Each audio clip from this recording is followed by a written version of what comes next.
আজকের রেসিপির নাম হচ্ছে এগ ফ্রাইড রাইস। তার জন্য এখানে আমি নিয়ে নিয়েছি জল, আর জলে আমি দিয়ে দিচ্ছি গোটা গরম মশলার সাথে লবণ। দেওয়ার পরে এখানে আমি ভিজিয়ে রাখা বাসমতি চালগুলো দিয়ে দিচ্ছি। এরপরে দেখুন আমি এখানে ভাতটা করে নিয়েছি, আর তারপরে এটাকে বেশ একটু খেলিয়ে দিচ্ছি যাতে এর যে ময়েশ্চার যেটা রয়েছে সেটা যাতে খুব ভালোভাবে শুকিয়ে যায়। অন্যদিকে দেখুন আমি এখানে কিছু কিছু মশলা এখানে আমি কেটে রেখেছি। তার সেখানে দেখুন পেঁয়াজ রয়েছে, আদা রসুন বাটা রয়েছে, আর লঙ্কা কুচি রয়েছে। এবারে দেখুন একটা কড়াইতে আমি নিয়ে নিচ্ছি তেল, আর তাতে আমি দিয়ে দিচ্ছি জিরে। তারপরে পেঁয়াজটা দিয়ে আমি খুব সুন্দর করে এখানে বেশ লাল লাল করে ভেজে নেব। এবার দেখুন এটা আমার ভাজা হয়ে গিয়েছে। এরপর আমি দিয়ে দিচ্ছি আদা রসুনের পেস্ট। আদা রসুনটা দিয়েও আমি এটাকে খুব ভালোভাবে ভেজে নেব। বেশ একটু লাল লাল মতো ভাজা হয়ে যাওয়ার পরে এখানে আমি দিয়ে দিচ্ছি টমেটো কুচিগুলো। টমেটো কুচিটাও দেওয়ার পরে আমি খুব সুন্দর করে এটা ভালোভাবে মাখিয়ে নেব।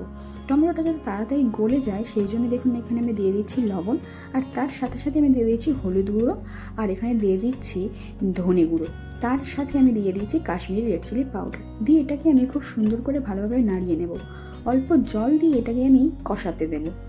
মশলাটা বেশ ভালোভাবে কষানোর জন্য এখানে আমি ঢাকা দিয়ে একটু রান্না করব। তারপরে এটাকে আমি আরও একটু ভালোভাবে নাড়িয়ে নেব। নাড়িয়ে নেওয়ার পরে এখানে আমি 2টো ডিম ফাটিয়ে দিয়ে দিয়েছি। এরপর এটাকে খুব সুন্দর করে এটার সাথে মাখিয়ে নেব। আপনারা চাইলে এখানে আরও একটু বেশি ডিম দিতে পারেন, আপনার প্রয়োজন মতো যেরকমই চাইবেন সেরকমই দিতে পারেন। তার সাথে দেখুন এখানে রয়েছে আমার বেশ কিছু পনির। সেই পনিরটাও দেখুন এখানে আমি ভালোভাবে দিয়ে দিচ্ছি। এই পনিরটা কিন্তু আমি বাড়িতেই তৈরি করেছিলাম।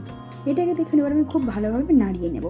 বেশ ভালোভাবে যখন এটা নাড়ানো হয়ে যাবে তারপরে দেখুন আমি এখানে দিয়ে দিচ্ছি ওই ভাতটা দিয়ে দেওয়ার পরে আমি এটাকে আবার ভালোভাবে নাড়িয়ে নেব।